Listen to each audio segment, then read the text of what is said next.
Probablemente muchos de ustedes ya habrán visto y muchos habrán escuchado Argentina en 1985, la película de Mitre. Trata, por supuesto, del juicio a las juntas que se hizo un poquito después de que terminara la dictadura genocida militar. Me preguntaba ayer en uno de los cines particularmente a los que fui, ¿cuánta de la gente que estaba ahí, añorando ese país que alguna vez fuimos, va a votar por Javier Milei?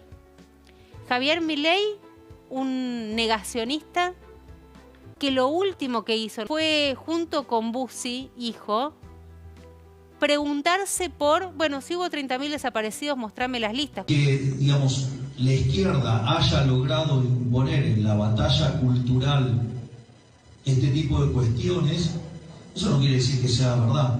Porque, o te hago yo la pregunta al revés, ¿me podés mostrar la lista completa de los 30.000 desaparecidos? No, pedazo de forro, no te puede mostrar la lista de los 30.000 desaparecidos. ¿Estás jodiendo? ¿Qué somos? El país que mira ese 1985 con cierta añoranza, más allá de un montón de otros hechos que sucedían en 1985, pero que pudo salir de una dictadura absolutamente brutal. ¿O votamos a un señor que pide la lista de los... Vos tenés la lista, pero además en tono amenazador, canchero, prepotente. Mostrame dónde están los 30.000 desaparecidos, mostrame la lista. Sí, digamos, por eso, dame todos los nombres que lleguen a 30.000. Por ahí le da a la cabeza a Milei para entender por qué no están esas listas. Ellos no son fascistas, pero la banda que acompaña a Vox y que cerraba a Milei, cierran con un tema que básicamente dice volver al 36. No son fascistas. Vamos a volver al 36. Cabreamos siempre a los comunistas, feministas y progresistas. Odiamos a los feministas, a los progresistas, volvamos al 36, pero no tiene nada que ver, es otra cosa, no es fácil. La jueza ahora llega a la conclusión de que el tipo no actuó solo, o por lo menos tiene una manada, cosa que yo expliqué el viernes. Pertenece a una manada ideológica, tiene un lugar de pertenencia, aunque no sea material, se siente contenido desde algún lugar. Y acá hablo desde el conocimiento absoluto de la existencia de grupos absolutamente delirantes en la Argentina, que son para el chaleco de fuerza, la habitación acolchada y no sacarlos nunca más. ¿No? Son como el ayudante Drácula, o sea, para tenerlos encerrados de por vida,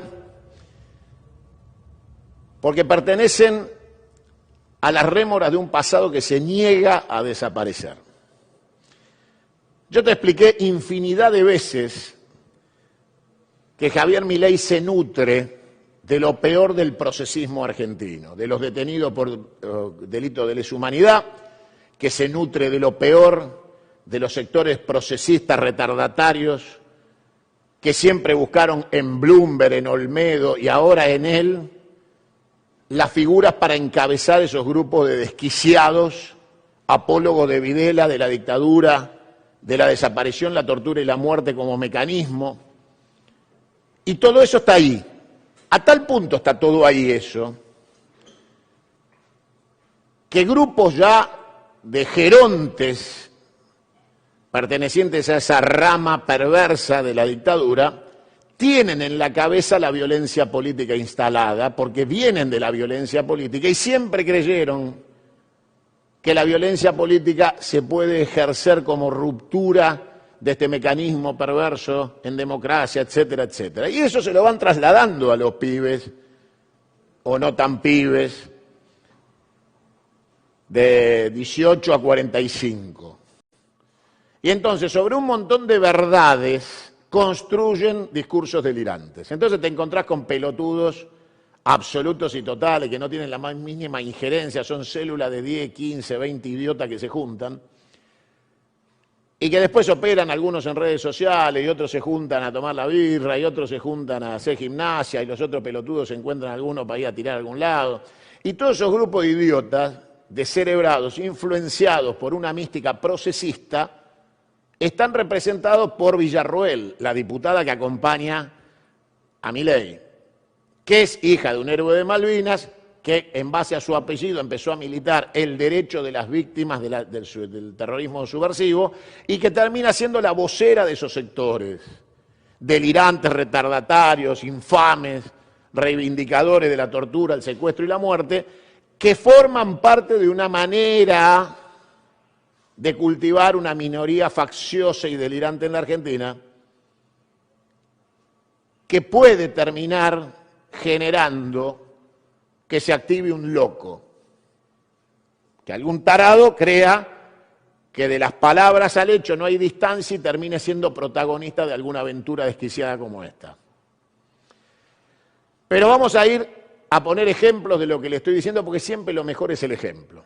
Entonces yo le voy a pedir al director que nos muestre el allanamiento de anoche en La Plata, que lleva adelante la policía bonaerense, la división de antiterrorismo de la policía bonaerense, que a altas horas de la madrugada, finalmente, y después de tantos disparates hablados y dichos, cuando la jueza cierra el secreto de sumario porque cree que se actuó en banda, que no es un solitario, sino que atrás hay algo, descubren en internet un loco delirante aplaudiendo el intento de homicidio, declarando héroe nacional a este asesino, y entonces proceden y adivinen a dónde terminaron allanando.